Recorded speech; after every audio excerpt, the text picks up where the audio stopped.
Olá, gente. Bom dia, boa tarde, boa noite. Não sei que hora você está acessando. Vou te cumprimentando aí, né? Vamos para mais uma aula. Vamos continuar aí no tema Egito.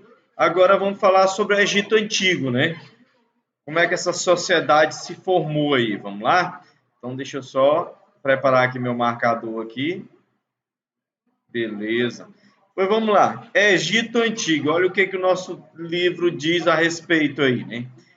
Em alguma época do ano, as águas do rio Nilo se enchem, né? Daqui a pouco você vai entender por que estamos falando de um rio, né? E inundam as margens. Esses períodos são chamados de cheias, né? Aqui no rio, na cidade onde eu falo, também temos um rio e ele também tem períodos de cheia e de seca, né? Foram alterados devido à hidroelétrica, né? A presença de hidroelétricas nesse rio. Mas vamos lá. A gente está falando aqui do rio Nilo, gente. E a sociedade egípcia, ela se formou à base do Nilo. As margens e a base do Nilo. Por quê? Porque a alimentação, né?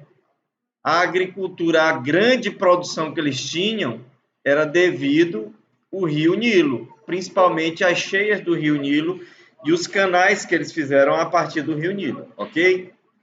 Há cerca de 8.000 anos, durante as cheias, uma grande quantidade de matéria orgânica era depositada nas áreas inundadas. A matéria orgânica se transformava em humus, né? Fertilizando o solo. É importante a gente dizer que esse solo aqui que a gente está falando é um solo quase desértico, né? Mas, devido à presença dessa matéria orgânica, que na ciência nós chamamos de humus, essa terra se tornou extremamente fértil. Opa, desculpa. Pensei que você estava acompanhando aqui, mas eu estou marcando aqui, né? Então, como eu dizia, o rio Nilo, né? Se enchia, né?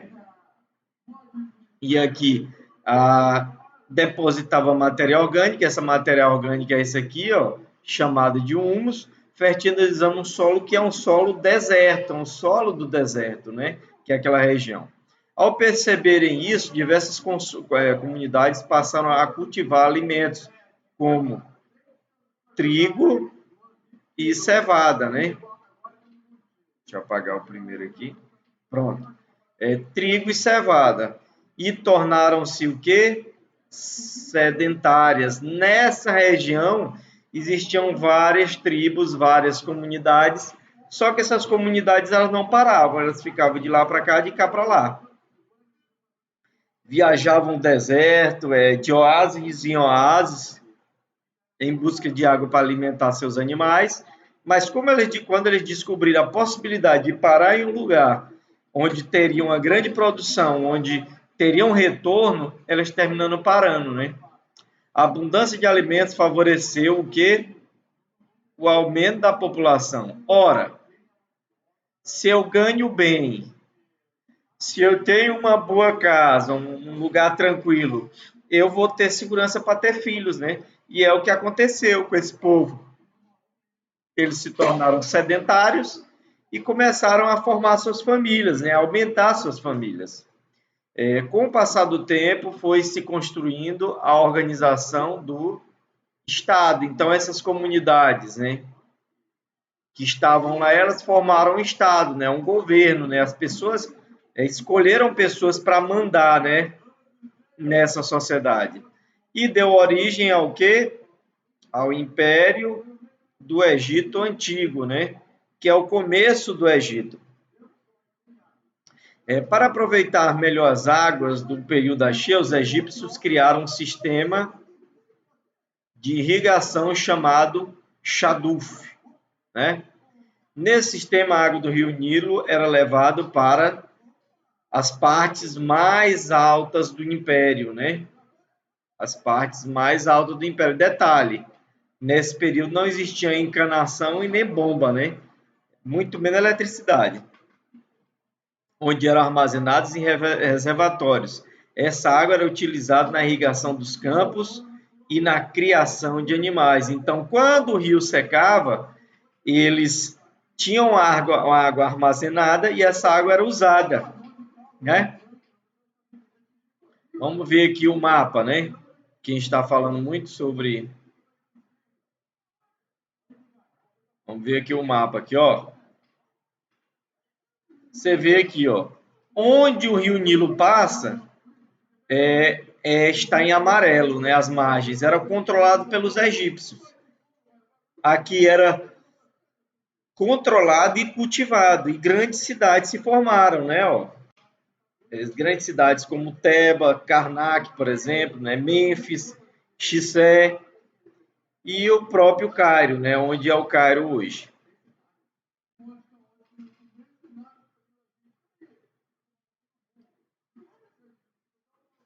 Aqui uma ilustração, né, gente, que mostra como se dava, né, a atividade agropecuária, né, dos egípcios. Ó, aqui o rio, né, aqui eles colhendo e plantando, cultivando aqui, né, usando animais. Aqui vai ter uma perguntinha, mas vamos continuar aqui, beleza? Sociedade egípcia. Opa, deixa eu apagar que ficou feio aqui. Sociedade egípcia. Como era formada essa sociedade, né? O Estado egípcio era chamado comandado pelo faraó. Então, o rei dos egípcios era chamado faraó, né? Considerado um deus encarnado, ou seja, um deus que tinha virado homem, né? O faraó era associado a uma divindade específica e assim acreditava-se que ele tinha... Opa, deixa eu apagar aqui.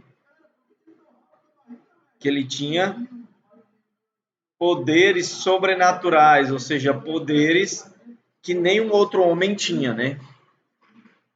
Sua função era administrar todo o reino e comandar o exército. Então, qual era a função do faraó?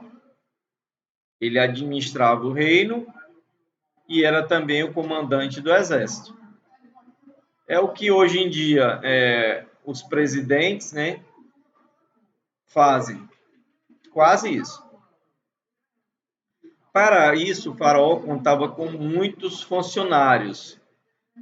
O vizir, esse era um cargo, né? Era responsável por aplicar a justiça. Esse aqui era um tipo de juiz da época, era o vizir, ok? Ele cuidava da justiça, controlar a arrecadação de impostos e cuidar de assuntos externos. Então, esse era a função do vizir. Os sacerdotes administravam os templos, né? E os cultos religiosos, que eram fundamentais dentro dessa sociedade, né?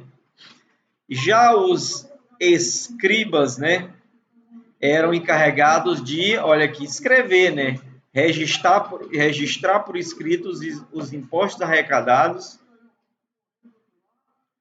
os resultados das atividades agrícolas, a quantidade de animais no reino e outras informações, inclusive fazer a história, né, contar a história daquele povo, né? E fazer também a história dos deuses, né? A sociedade egípcia era composta, em sua maioria, de camponeses, né?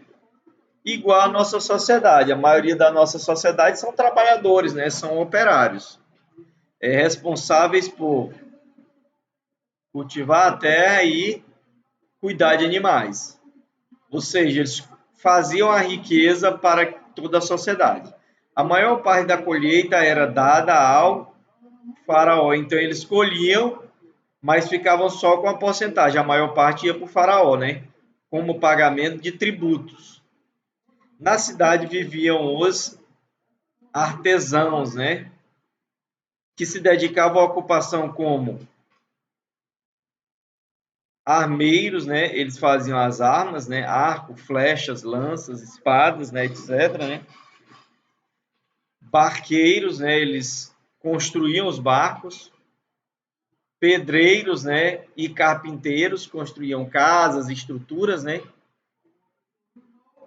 e pintores, né, faziam arte, né? Sem falar também das cerâmicas, né, que já se fazia naquela época.